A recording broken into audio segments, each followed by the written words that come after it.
नमस्कार friends news alert channel आपण को पुणी थे स्वागत। फ्रेंड्स देखो बैंक ऑफ बरोड़ा तरफ निजुक्ति सुजोग आसी जो मैंने एथर आवेदन करने को चाहते वीडियो आपने शेष पर्यटन देखो आपने सब प्रश्न उत्तर पाइपर। फ्रेंड्स देखो यार आरंभ केबे हेबो आवेदन एवं बयसीमा कौन अच्छी शिक्षा योग्यता कौन आवश्यक सिलेक्शन प्रोसेस कौन अच्छी सब डिटेल्स जानीपर वीडियो को आपने शेष पर्यटन देखूँ। एवं जो सामान्य न्यूज अलर्ट चैनल नुआ आसुँच प्लीज चैनल सब्सक्राइब करूँ वीडियो लाइक करूँ। चलते फ्रेंड्स रिक्रुटमेंट फुल डिटेल्स विषय जानिबा।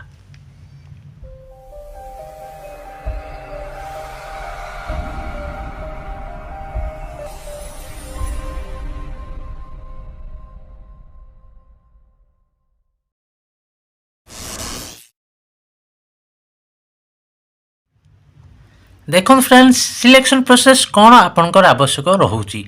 प्रथमे आपनकर ऑनलाइन एग्जामिनेशन होबो तापर इंटरव्यू रोची तापर डॉक्यूमेंट वेरिफिकेशन द्वारा आपनकर सिलेक्शन प्रोसेस रोची। ए बळी आपनकर सिलेक्शन प्रोसेस रोची। एप्लीकेशन फी देखंतु एप्लीकेशन फी को कैटेगरी पिलावन को पे केते लागुची। जनरल कैंडिडेट को पई 6 टंका लागुची।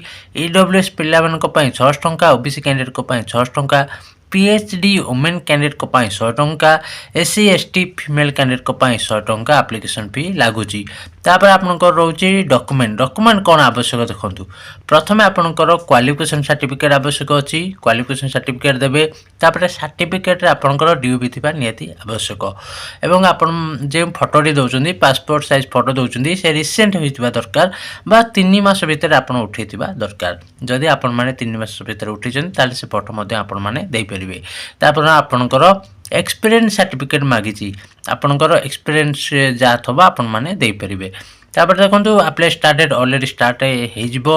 आपनकर 6 तारिख रु ऑलरेडी स्टार्ट हे गलानी एवं लास्ट डेट रोची 26 डिसेंबर। 6 डिसेंबर आरंभ एवं 26 डिसेंबर रोची आवेदन शेष तारीख। देखो फ्रेंड्स ऑर्गेनाइजेशन नेम रोची बैंक ऑफ बरोड़ा एवं जॉब टे भी आपनकर परमानेंट जॉब टी रोची। कैटेगरी प्राइवेट जॉब टी रोची जेहेतु एटा प्राइवेट बैंक एवं आपण जॉब टी करिए प्राइवेट जॉब टी करिवे। पोस्ट देखंतु आपनकर मैनेजर पोस्ट रोची। आपण माने मैनेजर पोस्ट रे अप्लाई करि परिबे। एप्लीकेशन मोड देखंतु ऑनलाइन जरिए आपण माने आवेदन करिवे एवं ऑनलाइन लिंक टा वीडियो डिस्क्रिप्शन दे देबे। आपण माने आवेदन करि परिबे। फ्रेंड्स यार जदि पीडीएफ टी पाइउ चाहउछन्ती हमर टेलीग्राम ग्रुप रे जॉइन हो जांतु। लिंक टा वीडियो डिस्क्रिप्शन अछि। आपण माने जॉइन हो जांतु। समस्त प्रकार जॉब रो नोटिफिकेशन एवं पीडीएफ मध्ये हमर ग्रुप द्वारा पाइ परिबे। तेन करे आपण माने हमर टेलीग्राम ग्रुप रे जॉइन हो जांतु। लिंक टा डिस्क्रिप्शन रे अछि।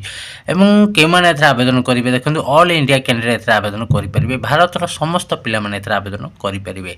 प्लेस ऑफ पोस्टिंग आपनकर इंडिया भितर ही पोस्टिंग रहउची। आपनकर शेष केबे आपन तो जानि पारले एवं जेंडर देखंतु बोथ मेल एवं फीमेल दुहे एथरा आवेदन करि परिबे। महिला पुरुष दुहे एथरा आवेदन करि परिबे।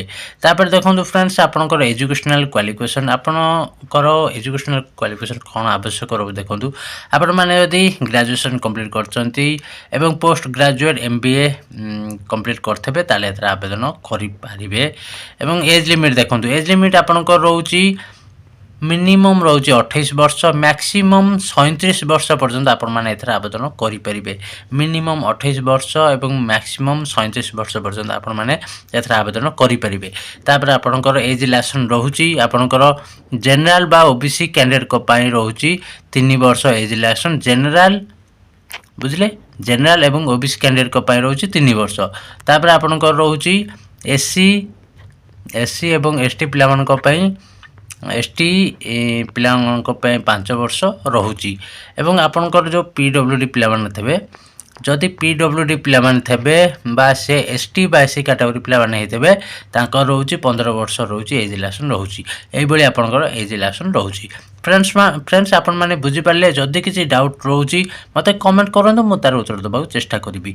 एवं जदि आपण माने हमर टेलीग्राम ग्रुप जॉइन हेई नाहंती आपण माने जॉइन हो जांतु। एहार अपडेट मध्ये पाई परिबे बा एहार पीडीएफ मध्ये आपण माने पाई परिबे। एवं आगु को जेउ सब जॉब रो नोटिफिकेशन आसीबो आपण माने हम ग्रुप द्वारा तुरंत पाई परिबे। रोज फ्रेंड्स जदि आपण माने न्यूज अलर्ट चैनल नुआ आसंती प्लीज चैनल सब्सक्राइब करी जांतु। रोजी पुणी आसीबे एक नुआ अपडेट नेकी सपन मते विदाय दंतु। रोजी जय जगन्नाथ।